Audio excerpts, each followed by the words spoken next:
Himalayan global village vlog में आप सभी का स्वागत, अभिनंदन। रक्षाबंधन की आप सभी को हार्दिक शुभकामनाएं।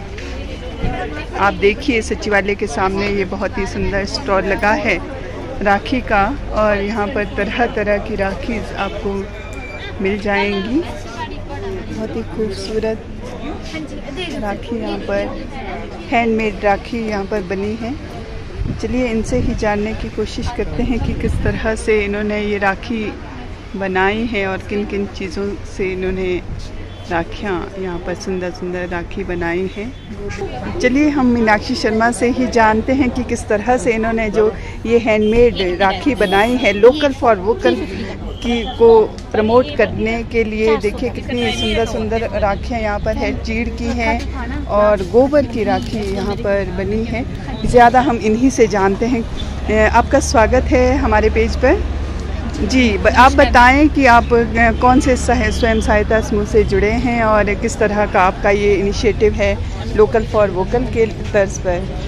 नमस्कार मैम, मेरा नाम मीनाक्षी शर्मा और मैं बसंतपुर ब्लॉक की ग्राम पंचायत चेपरी से हूँ और मेरी ग्रुप का नाम है शिव शक्ति स्वयं सहायता समूह है। हाँ जी मैम, और ये यहाँ पे हमने राखियों का स्टॉल लगाया है सचिवालय के बाहर में जी। और मैं देख रही हूँ यहाँ आप बता रहे थे गोबर की राखी भी बनी है, तो और किस तरह की आपने राखियाँ बनाई हैं यहाँ पर? मैम हमारी जो राखियाँ हैं वो हैंडमेडेड हैं, गोबर से भी हैं, कुछ हमने बीड्स वगैरह बाहर से लिए दाने मन के, उसकी भी, और रुद्राक्ष की भी राखियाँ हैं, और चील के पत्तों की भी हमने राखियाँ बनाई हैं।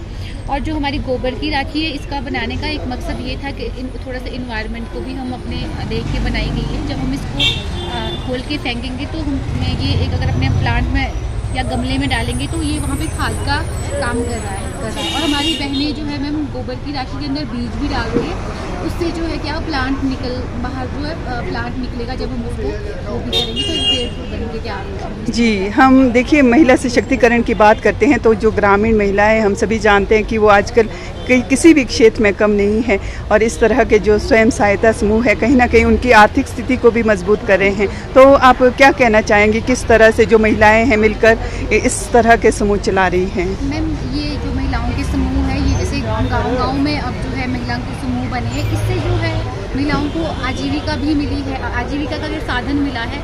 और जैसे कि बाहर हमें स्टॉल लगाने का मौका मिला, तो प्लेटफॉर्म हमें मिला है अपने प्रोडक्ट को सेल करने का भी।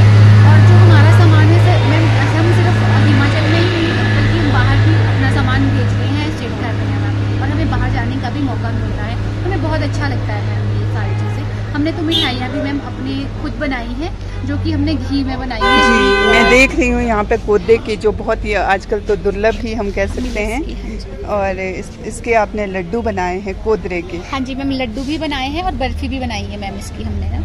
और ये हमारे शुगर फ्री लड्डू हैं, जो जिसमें कि हमने शुगर मतलब मिठास के लिए हमने सिर्फ खजूर डाला है और ड्राई फ्रूट्स डाले हैं, बाकी इसमें कुछ भी नहीं, और बाजरा डाला है। और कोदे की हमने बर्फी बनाई है। सारी मिठाइयाँ हैं गुड़ से बनी है मैम, और देसी घी में, और फ्रेश बना के लाए हैं मैम, होममेड है सारी मिठाइयाँ। जी, यानी जो लोकल फॉर वोकल है उसके तर्ज पर आप जो है अपने जो कल्चर है उसको भी प्रमोट कर रहे हैं, साथ ही साथ अपने जो गांव की जो शुद्ध चीज़ें हैं उसको चीज़ें हैं उनको लोगों तक पहुंचा रहे हैं, क्योंकि ये बहुत ज़रूरी है। हम काफ़ी सारी चीज़ें जो केमिकल वाली खाते हैं, और ये हमारा सारा प्रोडक्ट केमिकल फ्री है।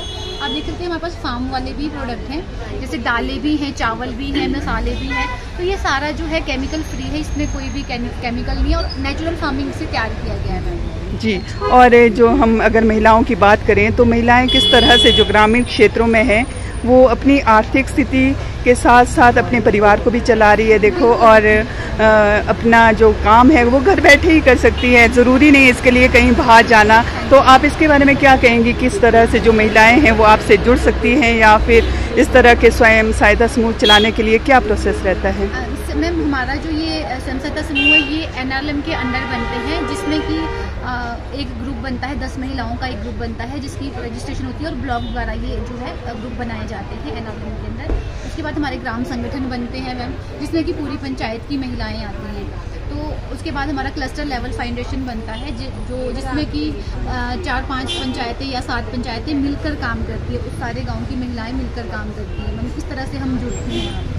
ये बहुत ही बढ़िया बात है। देखिए, परिवार के साथ साथ समाज के लिए, राष्ट्र निर्माण के लिए, देश के लिए महिलाएं आज अपनी भागीदारी है वो सुनिश्चित कर रही हैं और किसी भी क्षेत्र में पीछे नहीं है। और शिक्षा की अगर हम बात करें तो एक महिला के लिए शिक्षित होना कितना ज़रूरी है, ताकि उसको पता चल सके कि वो क्या कर सकती है अपने घर परिवार को चलाने के लिए। अगर उसके पास कोई भी साधन नहीं है तो किस तरह से अपने आप को शिक्षित होना बहुत जरूरी। कहते भी हैं मैम कि एक अगर जो महिला शिक्षित होगी तो पूरा समाज शिक्षित होगा, क्योंकि महिला के साथ सब जुड़े होते हैं। बच्चों, फैमिली में बच्चे भी होते हैं, पूरा परिवार होता है, पूरे परिवार को एक महिला ही चलाती है। तो महिला का शिक्षित होना बहुत ज़रूरी है। लेकिन आजकल हम देखते हैं कि गांव में जो पहले स्थिति थी, तो जो पढ़ी लिखी महिलाएं, शिक्षित महिलाएं भी थी, वो भी घर तक सीमित रह गई थी। वो भी सिर्फ घास या गाय गोबर, बस वहीं तक, चौका चूल्हा उसी तक सीमित थी। लेकिन कहीं कहीं आज भी हैं। लेकिन अब जो है, जब से हम NRLM में जुड़े हैं, तब से हमें जो है बाहर निकलने का मौका भी मिला है और प्लेटफॉर्म मिला है। पर अपनी जो हमारी एजुकेशन थी घरों में, वो भी हमारी जो है अब क्लियर हो गई है। यानी महिलाएं और ज़्यादा जागरूक हो गई हैं। बिल्कुल मैम, और सशक्त हो रही है मैम, और सशक्तिकरण की ओर जा रही है, और बहुत ही अच्छा ये हमें लगता है। ये एक बहुत ही अच्छा संदेश भी है। और देखिए, अपने अधिकारों के प्रति हमें सजग होना बेहद ज़रूरी है। तभी हम समाज के लिए, देश के लिए कुछ अपने स्तर पर भी, चाहे वो थोड़े ही लेवल पर, छोटे लेवल पर क्यों ना हो, हम कुछ ना कुछ अपने घर से ही अगर इसकी शुरुआत करें तो ये बहुत बड़ी बात हो सकती है। वही बात है कि पहले खुद को संवारना है, तभी हम सभी को संवार पाएंगे मैम। जी, बहुत ही बढ़िया सोच आपकी कि हमें सबसे पहले अपने आप को देखना है, अपने आप को, घर परिवार को संभालना है, तभी हम आगे की सोच सकते हैं। तो देखिए, हमसे जुड़ने के लिए, हिमानी पेज से जुड़ने के लिए आपका बहुत बहुत आभार। और आपको भी, आप सभी को रक्षाबंधन की हार्दिक शुभकामनाएं। धन्यवाद मैम।